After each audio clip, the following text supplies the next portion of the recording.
Good evening guys. Ito I'm back in Antipolo City after in my vacation for more than 2 weeks sa aming probinsya.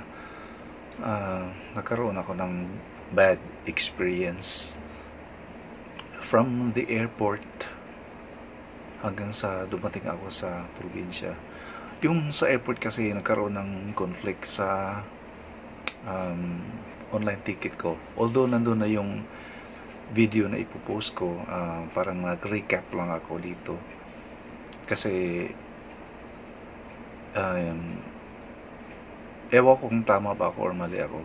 Kasi ang nakalagay sa online ticket ko is military time is 23:10. That was May 9. So, nung nagpunta ako sa airport ng May 9, 23:10, which is 11 p.m.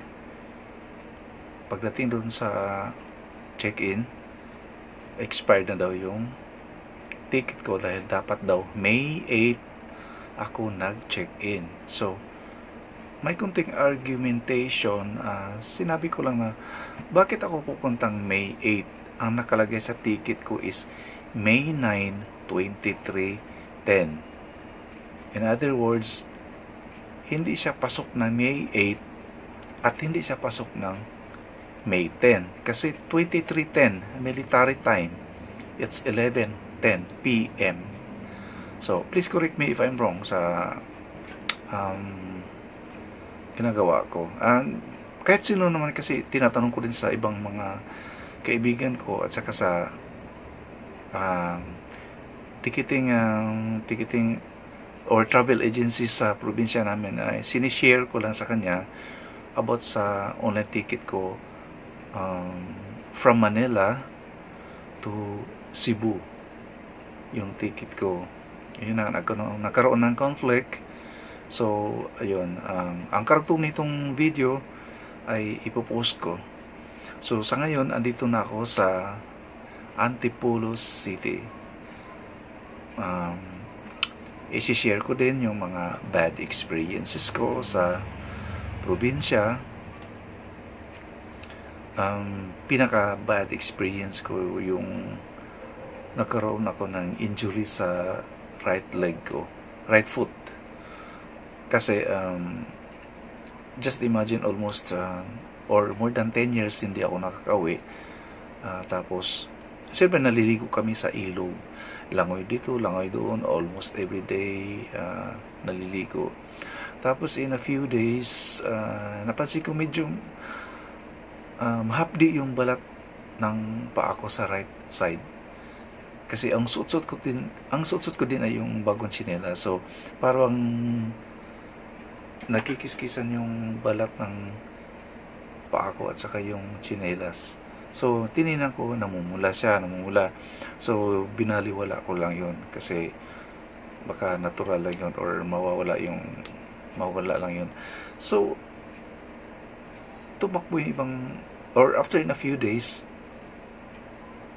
umiga na siya kasi may tumubong maliit na bukol. Maliit siya pero makirot. Sakit talaga ang kirot, tapos unti-unti siyang namamaga. So hanggang sa nahirapan akong maglakad, ika-ika ako, hanggang sa medyo lumaki na kunti yung bukol. May nagsabi na baka daw nanuno sa ilog.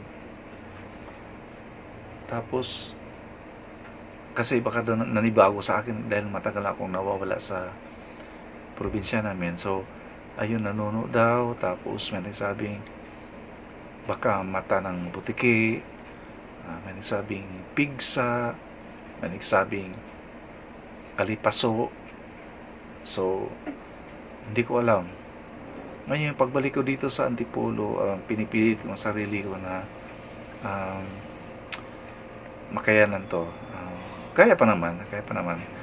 Kasi nag-take ako ng anti-inflammatory. Bumili ako sa drugstore. So, naibsan yung kirot na nararamdaman ko. So dapat bukas papasok na ako sa trabaho, pero paalam ako na hindi muna ako papasok dahil ipapacheck up ko muna sa doktor.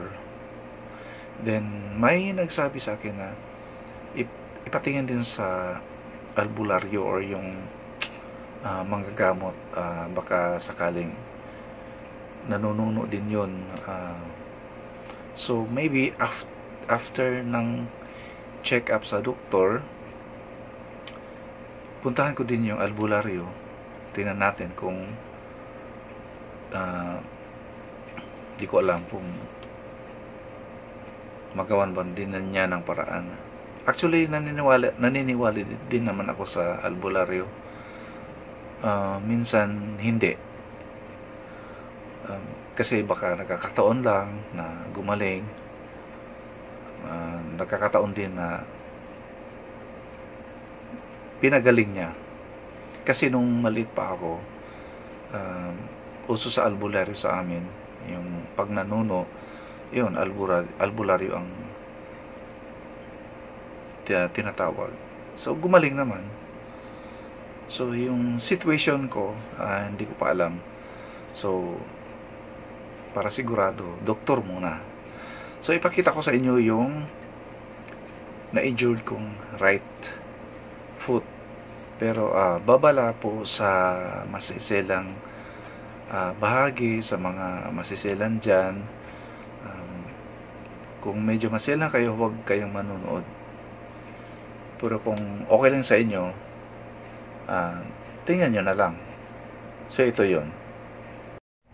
Ito yung kanang paa ko na mga sinasabi nila na ganun, ganito, ganyan, ganyan. Ayan, magang-magana siya. Actually, hanggang dito sa binti ko, medyo namamaga din siya. Tapos, pag pisilin ko to, yun lumulubog. Sabi, diabetic daw. Baka diabetic. Sabi, hindi naman ako diabetic. Or baka allergy sa daw. Mga kinakain. Hindi pwedeng allergy kasi yung pagkain naman sa trabaho, araw-araw, baboy, hindi naman ako allergy. Tapos nung pag-uwi ka sa probinsya, karning baboy din, karning manok. Ngayon pa ba nagkaka-allergy? Ngayon malalaman natin sa pag-check up ng doktor. The best talaga, ipatingin muna sa doktor. So, ito muna yung update ko. Dudugtungan ko na lang sa iba pang videos. So hanggang dito lang muna tayo ngayon at mag-upload pa ako ng ibang videos, pero sa ngayon nahirapan talaga ako at sana gumaling na ito para back to normal na at para komportable na akong maglakad at para maayos din ang ating trabaho. So, salamat po sa inyong panunod at pasensya na po sa masela ng bahagi sa aking video. Thank you so much guys and God bless.